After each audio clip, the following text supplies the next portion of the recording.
Friends, कैसे आप सभी। तो शुरुआत करते हैं आज के शिक्षण दृष्टि के सवालों से। तो जो पहला सवाल कह रहा है, शिक्षक को प्रभावी संप्रेषण के लिए सबसे पहले क्या करना चाहिए। तो विद्यार्थियों के पूर्व ज्ञान और रुचि को समझना चाहिए। ठीक है, व्याख्या यहाँ पर दी हुई है। प्रभावी संप्रेषण का अर्थ है केवल सूचना देना नहीं, बल्कि यह सुनिश्चित करना है कि विद्यार्थी उसे ग्रहण करे और समझे। दूसरा सवाल है कि सीखने के लिए समूह बनाते समय अध्यापक को चाहिए कि वह बुद्धिमान, औसत तथा कमज़ोर स्तर के विद्यार्थियों का मिश्रित समूह बनाए। ठीक है, उसे विषम समूहीकरण के सिद्धांत पर आधारित है, जो सहयोगी शिक्षण के लिए प्रभावी माना जाता है। आगे बात करते हैं, ये तीसरा सवाल है, विद्यार्थियों के सभी अध्यापकों के लिए सेवारत प्रशिक्षण अनिवार्य कर दिया गया है। शिक्षक के रूप में आप गंभीरता से प्रशिक्षण प्राप्त करेंगे। मतलब विद्यार्थियों के सभी अध्यापकों के लिए सेवारत प्रशिक्षण अनिवार्य कर दिया गया है। शिक्षक के रूप में आप गंभीरता से प्रशिक्षण प्राप्त करेंगे। ठीक है, और गणित की समस्या को हल करने के लिए किस बुद्धि को मापा जाता है। तो कौन सी बुद्धि को? तार्किक बुद्धि को मापा जाता है। मतलब लॉजिकल जो होती है वो गणित की समस्या को हल करने के लिए तार्किक बुद्धि का प्रयोग किया जाता है। पांचवा सवाल है, निम्नलिखित प्रश्नों में से किससे औपचारिक चिंतन उत्पन्न करने की अधिक संभावना होती है। तो कपड़ों के हैंगर के आप कितने उपयोग सोच सकते हैं। ठीक है, औपचारिक चिंतन का मतलब होता है किसी चीज़ को खुलकर कहना, अलग अलग विचारों से कहना, रचनात्मक तरीके से वो विचार उत्पन्न करना, अलग अलग और रचनात्मक विचार उत्पन्न करना, ये औपचारिक चिंतन में आता है। ठीक है, मतलब क्रिएटिविटी होती है ना उसमें वो। प्रभावी कक्षा संप्रेषण में सबसे महत्वपूर्ण भूमिका किसकी होती है। तो एक शिक्षक और विद्यार्थी की होती है। ठीक है, तो ध्यान होना चाहिए। ये प्रभावी संप्रेषण एक द्विमार्गी होता है। ठीक है, शिक्षक और विद्यार्थी दोनों होते हैं।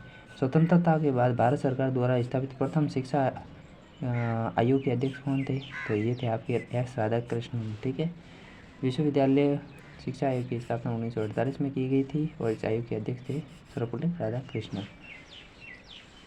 हाँ, सीखने में पुरस्कार सकारात्मक अभिप्रेरक हैं, फिर भी पुरस्कार देते समय ध्यान रखना चाहिए। पुरस्कार देते समय क्या ध्यान रखना चाहिए। तो पुरस्कार देते समय ध्यान रखना चाहिए पुरस्कार निष्पक्ष ढंग से योग्य छात्रों को मिले। ठीक है, किसी प्रकार का भेदभाव न हो। कक्षा समाप्त होने पर आपको महसूस होता है कि अध्यापन में आनंद नहीं आया, तो आपकी प्रतिक्रिया होगी। शिक्षक विधि का मंथन करने के कारण जानेंगे। ठीक है, शिक्षण विधि का मंथन करके कारण जानेंगे। कक्ष में एक अध्यापक की मुख्य भूमिका होती है। तो अध्यापक की मुख्य भूमिका होती है सुविधा प्रदाता की। ठीक है, पूछा जा सकता है वापस से सवाल ये, कक्ष में एक अध्यापक की भूमिका सुविधा प्रदाता की होती है। आगे बात करते हैं, सफल नेतृत्व के लिए सर्वाधिक आवश्यक गुण कौन सा है। तो उत्तरदायी बोध सफल नेतृत्व के लिए आवश्यक गुण है। ठीक है, 12वां सवाल कह रहा है, सामाजिक न्याय की भावना विकसित करने का कौन सा सबसे प्रभावी तरीका होगा। तो ये विभिन्न धर्म, लिंग, आर्थिक स्तर इत्यादि के विद्यार्थी से संपर्क करने के अवसर प्रदान करना। ठीक है, आगे बात करते हैं। देखिए, ये सवाल बहुत इम्पोर्टेंट है और आपको इनको सवालों को बार बार पढ़ना चाहिए, क्योंकि यही से सवाल आएंगे।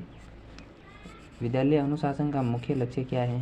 तो विद्यालय अनुशासन का मुख्य लक्ष्य है कि शिक्षकों की सुरक्षा सुनिश्चित करना।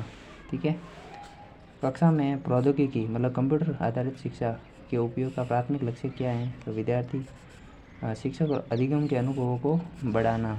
ठीक है, सतत व्यापक मूल्यांकन के बारे में सही नहीं है। तो इसे औपचारिक रूप से क्रियान्वयन किया जाता है। तो ये सही नहीं है, इसे औपचारिक रूप से क्रियान्वयन नहीं किया जाना चाहिए। सतत मूल्यांकन क्या होता है, शिक्षक अधिगम प्रक्रिया के साथ साथ चलता है। यह मुख्य रूप से अनौपचारिक होता है, औपचारिक नहीं होता है। ठीक है, आगे बात करते हैं कि मंदबुद्धि बालकों हेतु शिक्षा निम्नलिखित में से कौन सा उद्देश्य गलत है। तो मंदबुद्धि बालकों की जन्मजात क्षमताओं का विकास करना, विद्यार्थियों के समग्र विकास के लिए अत्यंत आवश्यक क्या है? ये मार्गदर्शन है, अत्यंत आवश्यक है मार्गदर्शन। कक्षा में एक नया छात्र शिक्षक से अपना परिचय देने के लिए कहता है। ऐसी स्थिति में शिक्षक को चाहिए क्या चाहिए? संक्षेप में अपना परिचय दे और विद्यार्थियों से स्वयं का परिचय भी देने को कहे। ठीक है, कक्षा में एक नया छात्र शिक्षक से अपना परिचय देने के लिए कहता है, तो आप क्या करेंगे? तो संक्षेप में अपना परिचय दे तथा विद्यार्थियों से स्वयं का अपना परिचय भी देने को कहेंगे। ठीक है, जैसे सब संप्रेषण अच्छा होगा आपका। किडन गार्डन पद का अर्थ क्या है? तो ये होता है बच्चों का बगीचा। ये शायद फ्रेडरिक फॉबेल ने दिया था, विकसित किया था। ठीक है, और स्वर विज्ञान का क्या अर्थ है? तो स्वर विज्ञान का अर्थ है ध्वनि और प्रणाली से है। आगे बात करते हैं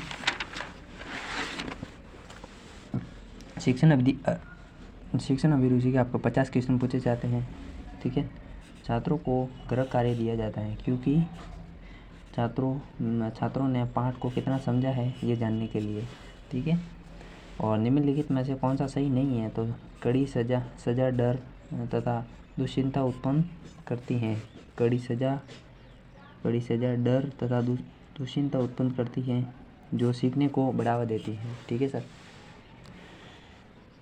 स्कूल व्यवस्था की मुख्य जिम्मेदारी किसके ऊपर होती है? तो ये प्रधानाचार्य के ऊपर होती है, ये तो आपको पता ही होगा। ऑपरेशन ब्लैक बोर्ड किससे संबंधित है? तो सभी विद्यालय में आधारभूत सुविधा उपलब्ध कराने से संबंधित है। ऑपरेशन ब्लैक बोर्ड कब आया था? 1987 में आया था। राष्ट्रीय शिक्षा नीति 1986 के तहत शुरू किया गया था इसको। ठीक है, बात करते विद्यालय में पाठ्य सहगामी क्रियाकलापों की आवश्यकता है। तो ये व्यक्तिगत के सामंजस्यपूर्ण विकास के लिए आवश्यक है। ठीक है, आगे विद्यालयों में प्रभावी संस्थागत वातावरण का महत्वपूर्ण सूचक क्या है? तो ये अच्छे मानवीय संबंध है। ठीक है, नेतृत्वकारी अध्यापक का मुख्य कार्य क्या है? ये पूछा जाएगा वापस से आपको।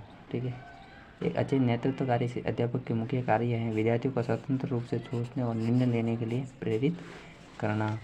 ठीक है, इनका मुख्य कार्य विद्यार्थियों में आत्मनिर्भरता बनाए रखना, आलोचनात्मक चिंतन करवाना, समस्या समाधान का कौशल विकसित करवाना। शिक्षण युक्ति जिसमें अधिगम मानसिक क्रिया सम्मिलित होती है समूह चर्चा में। ठीक है, ग्रुप डिस्कशन जब होती है तो उसमें अधिकतम मानसिक क्रियाएं सम्मिलित होती है। ठीक है, राष्ट्रीय शिक्षा नीति 2020 में ये सवाल वापस से आएगा आपके एग्जाम में। ये 53-34 मतलब 5, 3, 3, 4 आपको याद रखना है। पहली कौन सी स्टेज है? Foundational stage. दूसरी है प्रीपैरेटरी स्टेज जो 3 साल की होती है। तीसरी है आपकी मिडिल स्टेज, आपको याद रखनी है। सेकेंडरी स्टेज 4 साल की होती है। ठीक है, बच्चे स्वाभाविक रूप से अपने परिवेश के बारे में विभिन्न प्रश्न पूछते हैं। इससे पता चलता है कि वे जिज्ञासु हैं।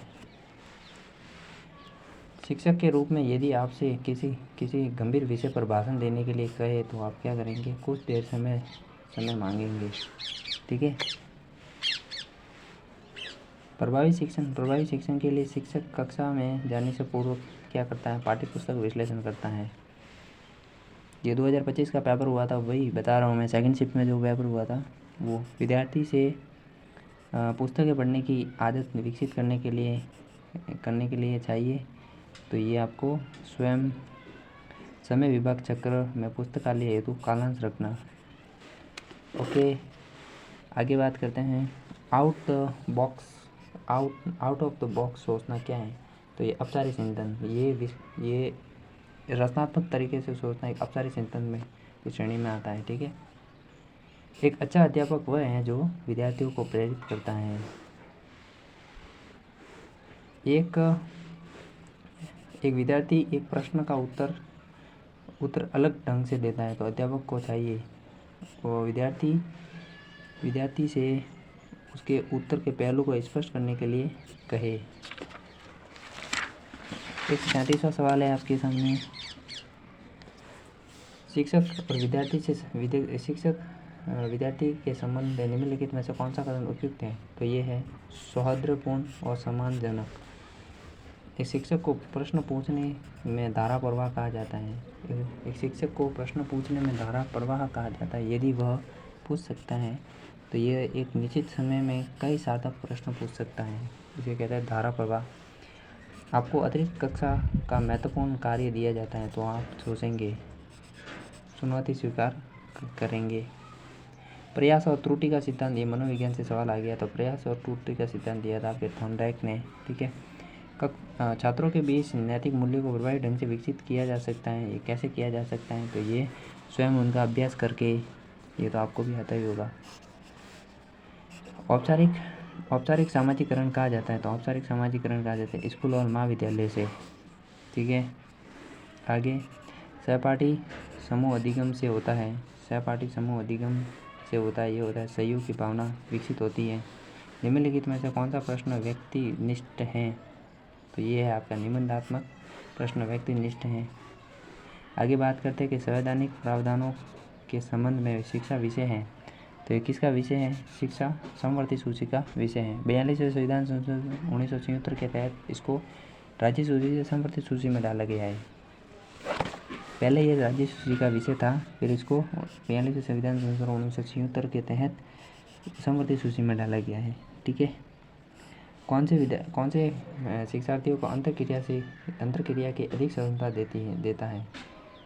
तो ये आपको छोटे समूहों की चर्चा जो है वो अधिक अंतरक्रिया की स्वतंत्रता देती है। बौद्धिक विकास क्या है? बौद्धिक विकास है सतत प्रक्रिया है। और 49वां सवाल है, यदि एक विद्यालय में विद्यार्थी अपने जाति समूह के साथ रहते हैं तो अध्यापकों को समूह क्रियाओं में आवंटन के लिए विभिन्न जातियों के विद्यार्थियों के समूह बनाने चाहिए। शिक्षण की गुणवत्ता परिलक्षित होती है। तो शिक्षण की गुणवत्ता छात्रों द्वारा पूछे गए प्रश्नों की गुणवत्ता से परिलक्षित होती है। तो ये शिक्षण वीडियो के सवाल पूरे हो गए हैं। आप इन वीडियो को बार बार देखें ताकि आपको नॉलेज हो कि शिक्षण वीडियो को कैसे सवाल पूछे जा रहे हैं। ठीक है। धन्यवाद।